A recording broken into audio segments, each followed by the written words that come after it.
The Last Man on Earth, Part 3. The vault beneath the sand, the storm had passed. But the silence that followed felt heavier. 2 survivors now, in a world still empty enough to swallow their voices whole. The red dunes glowed under twin suns. Jonas and Lyra packed what they could from the wrecked ship. Energy cells, nutrient packs, a half-functional drone. Lyra, if the beacon was powered this long, the main relay might still exist underground. Jonas, you think there's a vault? Lyra.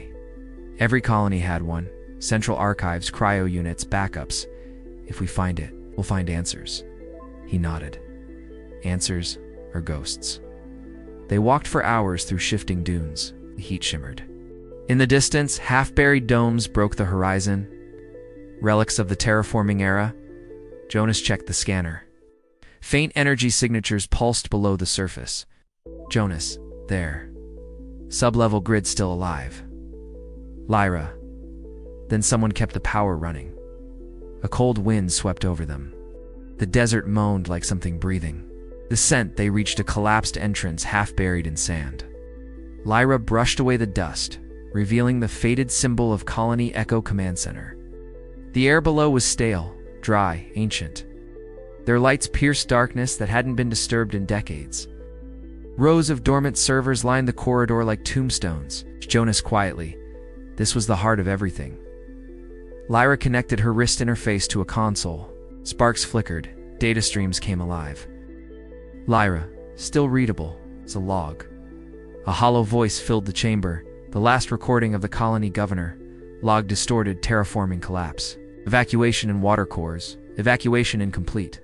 Experiment E1-2, compromised. Lyra, E1-2. That was the Synthetic Evolution Project. They were rewriting DNA to adapt humans to alien biospheres. Jonas, so what went wrong? Why? R.A. Maybe nothing went wrong. Maybe it worked too well. As they explored deeper, they found tracks in the dust. Not animal, not human either. IRA whispering, Jonas. We're not alone down here. They raised their lights, and for an instant, something moved between the pillars. Tall, thin, glimmering like glass under starlight. Jonas steadied his pistol. Jonas, identify yourself. Silence. Then a metallic scrape as the figure disappeared into darkness. Heartbeat thump. Echoing footsteps fade. Lyra, if that's one of the E12 results, it's been evolving for years. Jonas. And it just saw its creators come back. Scene 4, the core chamber, they reached a vast, circular room. Walls lined with cryopods. Most were shattered. In the center, a glowing column of energy pulsed. The vault core. Lyra approached, scanning the control pedestal. Lyra. Powers still at 47%. These pods held the genetic archives of the colony, and the failsafe key.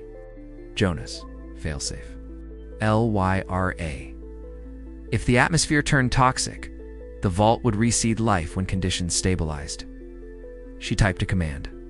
The core responded, lights flaring, systems rebooting, system voice, reactivation protocol initiated. Jonas shielded his eyes as beams of blue light spread through the pods. A holographic interface appeared, showing planetary maps, weather patterns, and life signs. Jonas, that's impossible. Why? It means this world's not dead, it's healing. Suddenly alarms blared, movement on sensors. The creature they'd seen earlier emerged from the shadow's humanoid shape. Translucent skin, veins glowing faintly with light. It stopped a few meters away, head tilted. Then it spoke. Jonas lowered his weapon slightly. Jonas, you're part of the project, aren't you? Creature, we are. What remains? Lyra stepped forward. Lyra. We didn't mean to destroy this world. Came to restore it. Creature, then restore.